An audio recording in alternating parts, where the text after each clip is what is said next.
Update dari Eropa, tak ada sinyal perdamaian. AS dan Rusia malah memperburuk keadaan.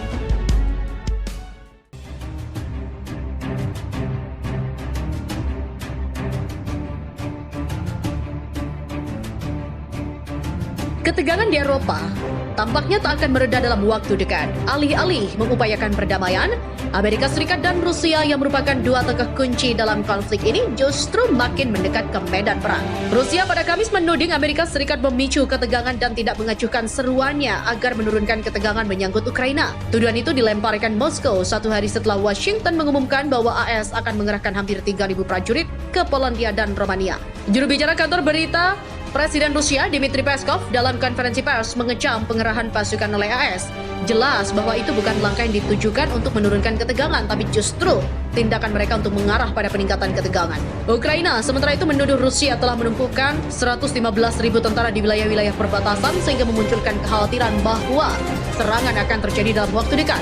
Moskow juga membantah tuduhan Ukraina itu, tetapi Washington mengatakan pada Rabu bahwa AS akan mengirimkan lebih banyak tentara untuk melindungi kawasan Eropa Timur dari penyebaran krisis. Kami secara terus-menerus meminta mitra kami Amerika untuk berhenti memperparah ketegangan di benua Eropa. Sayangnya Amerika terus melakukan tindakan itu. Tindakan Rusia dan Amerika Serikat menimbulkan kesan kedua negara adidaya itu sudah tidak sabar untuk memulai perang baru di Eropa sebagai sumber antara. Presiden Rusia Vladimir Putin juga mengatakan pada Selasa bahwa negara-negara barat tidak mengecuhkan masalah-masalah yang menjadi keprihatinan Moskow.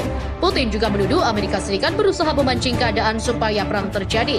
Namun dia mengatakan Rusia masih tertarik untuk berdialog. Menteri Luar Negeri Rusia Sergei Lavrov tidak akan menghadiri konferensi keamanan Munich tahun ini yang akan diselenggarakan pada 18-20 Februari. Menurut laporan surat kabar Kommersant pada Kamis, Kremlin juga telah mengungkapkan bahwa Putin juga tidak akan hadir pada konferensi tahunan tersebut. Ketegangan antara Amerika Serikat dan juga Rusia terkait dengan Ukraina belum menunjukkan tanda-tanda akan mereda. Badan Intelijen AS menuduh Rusia berencana merilis video propaganda yang menampilkan serangan rekayasa sebagai dalih untuk menginvasi Ukraina. Seperti dilansir Reuters pada Jumat, otoritas AS menuduh Rusia tengah menjerumuskan sejumlah opsi yang memberinya alasan bagi invasi ke Ukraina di tengah ketegangan dengan negara-negara Barat. Tuduhan itu dilontarkan oleh juru bicara Departemen Luar Negeri AS Ned Price dan juga seorang pejabat pemerintahan Presiden Joe Biden yang enggan disebutkan namanya. Salah satu opsi itu adalah memproduksi video rekayasa yang menunjukkan grafis usai ledakan yang menargetkan warga Rusia dengan menampilkan mayat-mayat orang-orang berduka dan perlengkapan yang disebut milik Ukraina atau negara-negara sekutu. Video itu akan dirilis untuk menggarisbawahi ancaman terhadap keamanan Rusia dan untuk mendukung operasi militer. Video ini juga dirilis bisa memberikan Presiden Vladimir Putin percikan yang diperlukannya untuk memulai dan membenarkan operasi militer terhadap Ukraina. Juru bicara Kremlin Dmitry Peskov yang dikutip dari kantor berita Rusia TASS News Agency menyangkal laporan itu.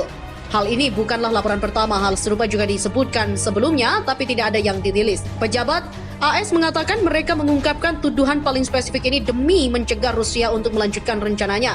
Dan menurut para pejabat AS itu, tidak diketahui jelas apakah Rusia sudah memutuskan untuk mengambil langkah semacam itu atau memutuskan untuk menginvasi Ukraina. Produksi video propaganda ini menjadi salah satu dari sejumlah opsi yang tengah dikembangkan pemerintah Rusia sebagai dalih palsu untuk memulai dan berpotensi membenarkan agresi militer terhadap Ukraina, di mana sebanyak 8.000 pasukan Rusia dan sekutu ternyata sudah bersiap di reruntuhan Chernobyl beralas salju guna merebut ibu kota Ukraina Kiev. Hawa dingin juga baru tengah merasuki gurun radioaktif terpencil di lokasi kecelakaan nuklir itu. Terburuk di dunia, Chernobyl di Ukraina Utara. Nama kota Chernobyl memang diambil sebagai semboyan kiamat saat meledaknya pabrik atom pada 1986. Radiasi tak kasat mata membuat 16.000 nyawa melayang. Namun 36 tahun setelah itu, penduduk setempat yang tinggal di dekat reaktor nuklir yang hancur saat ini tengah menghadapi ancaman nyata menakutkan dari tentara Rusia. Dilansir dari jakbarnews.com, dari The Sun, sebanyak 80.000 pasukan tentara Vladimir Putin dan sekutu diketahui sudah berkemah tak jauh dari perbatasan utara Ukraina dengan Belarus.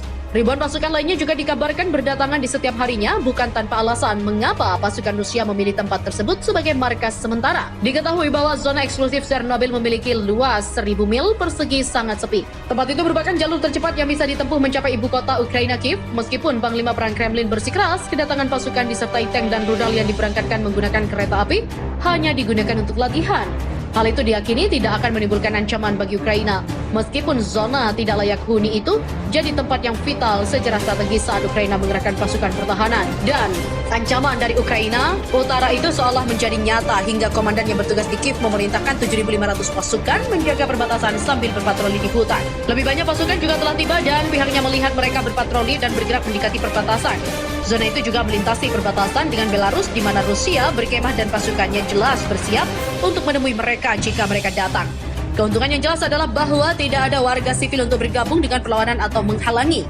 Hanya 150 penduduk setempat yang memilih untuk kembali setelah berencana, dan juga semuanya saat ini berusia 75-100. Tingkat radiasi saat ini juga dapat ditoleransi asalkan paparan tidak berlangsung terlalu lama. Tetapi, jika Rusia melewati sini, mereka bisa berada di Kiev dalam 2 jam. Namun jika mereka datang, mereka akan melawan dan semua orang akan menolak tidak peduli arah mana yang mereka ambil. Demikian imbuhnya.